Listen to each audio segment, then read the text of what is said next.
Norman, Norman, I want you, I don't want to look, I want to just listen, just stay calm. I don't want to alarm you, but there's a girl standing behind you with a scythe, and Oh, I she's know, I looking know. at the back of your head, and so I would just move out of frame because she's going to chop your head off. No, she's actually. I told her to hold on a minute, because I was going to do this interview, and then we're going to get right back. to what we were Then you're doing. going to get into it, okay? Yeah. So Good luck with that. it's weird. She's patient like that. So, everyone, we are here with writer director Kurt Wimmer. Let's see here. Also, actors Elena Kampouris and Kate Moyer. How are you guys doing? Great. Wonderful. It's a pleasure to meet you, Norman, and talk horror and talk this movie. Well, we're gonna get to that sloth in a minute, Kate. But Finally, someone brought up the sloth. We can talk about sloths. You can just join our sloth conversation. do it. You're formally invited to join our sloth lovers club. Okay? Yeah, Wait, did I stumble on yet another Tuesdays. secret society? What is this? it's not a secret anymore. It was. There is a Until sequel in the you works opened your called The Sloths of the trap. Corn. You guys are nuts. Kurt, tell us about Children of the Corn. Wow, that's not a general conversation at all. Question at all. That's so easy. Look, it's about two things primarily: children and corn. And that's a joke, but it's actually not a joke because if you watch the movie, that's clearly all it's about. It's children and corn.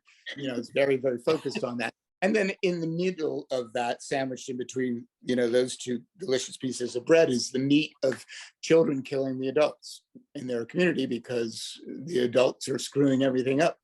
And the children are voting not with their feet or they're, at the ballot box, but they're voting with chainsaws and scythes and earth movers. Excellent. And there's also a little bit of environmentalism thrown in there too. So why did you take an original approach to the existing story?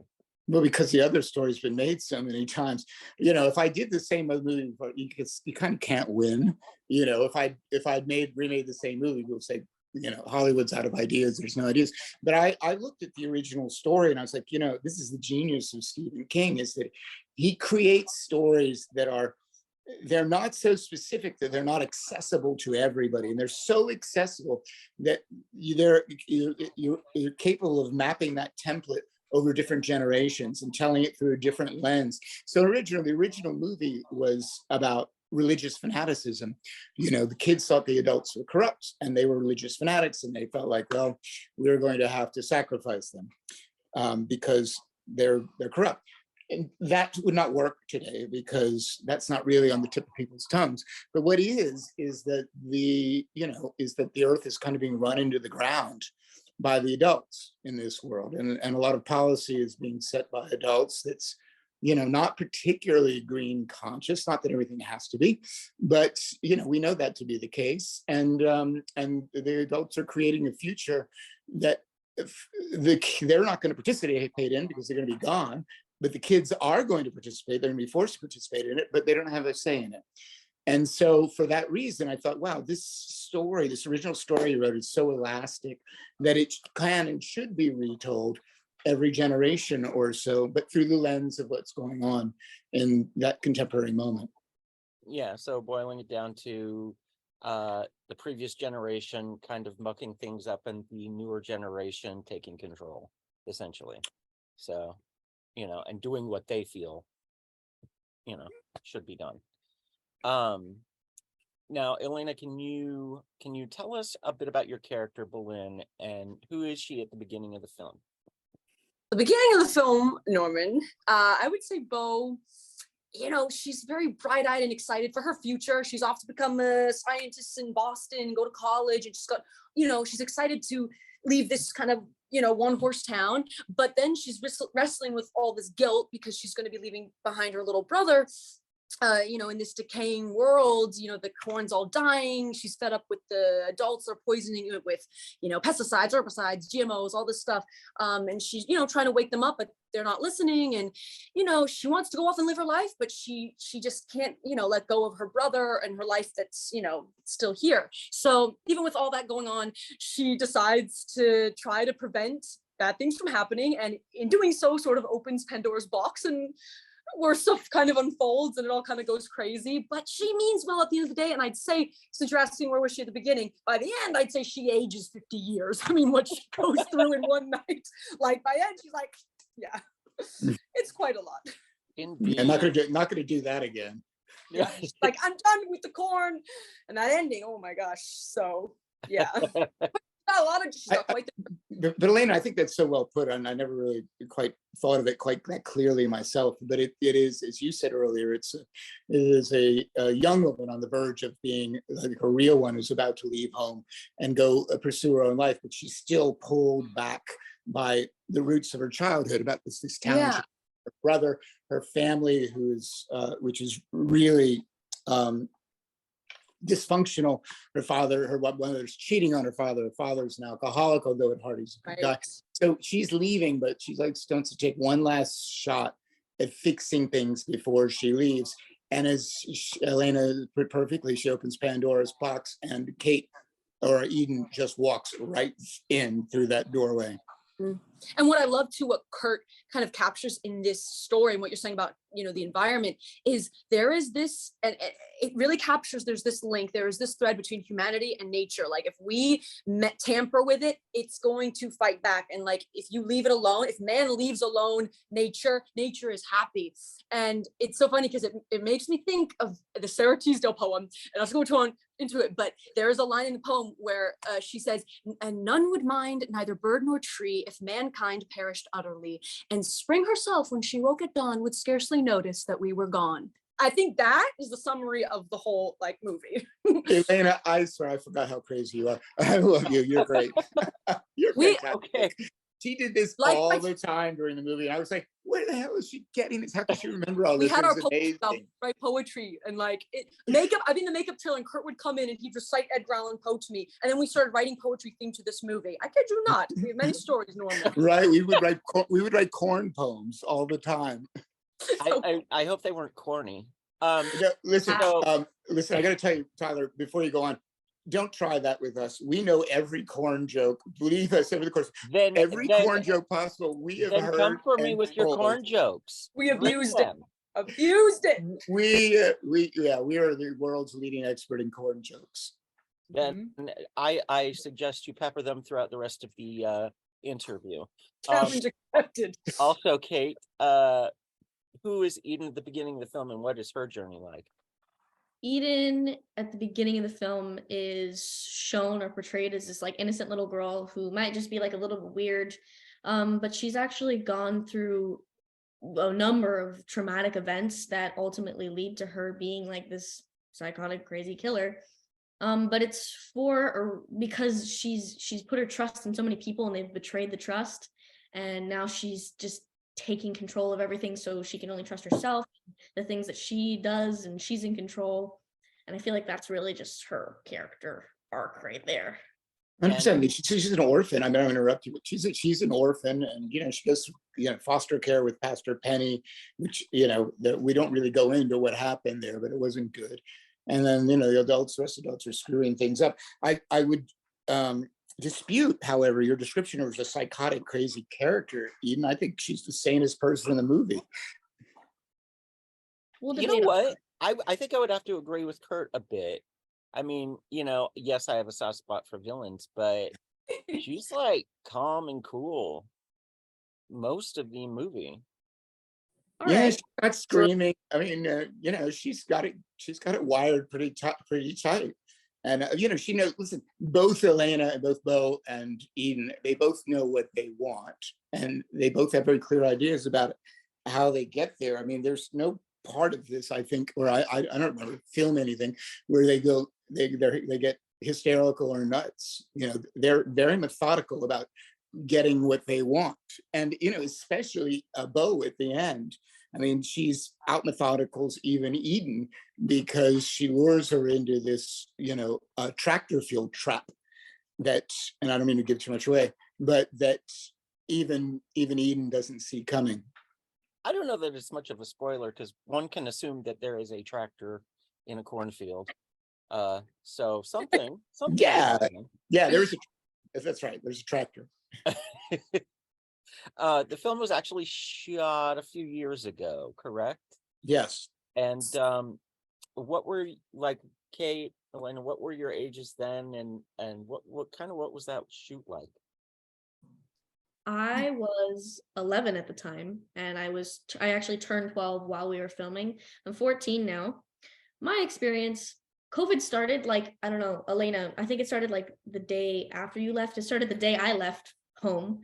So that was pretty insane, I think. I think it impacted the way that the filming and how, sets work now. But I think it was also a really good experience because it helped us form a bond because we were all living together. It helped us all form a bond that really captured or helped escalate. I don't know how to explain it, but helped to really show this town and all this community of all these people. Yeah, I mean, what she said, it was those 3 years ago. So I distinctly recall, because I was in LA at the time, going to the airport, and there was no traffic. There was no LA traffic. And I was like, whoa, this is eerie. And things were starting to shut down, but nobody knew what was going on. It was so unknown. And I remember everyone thought it was just going to be for a couple of weeks. Yeah, but people they were like, you're crazy to travel to Australia right now. And I was at this, crossroad. Do I do it or do I stay in the States? And I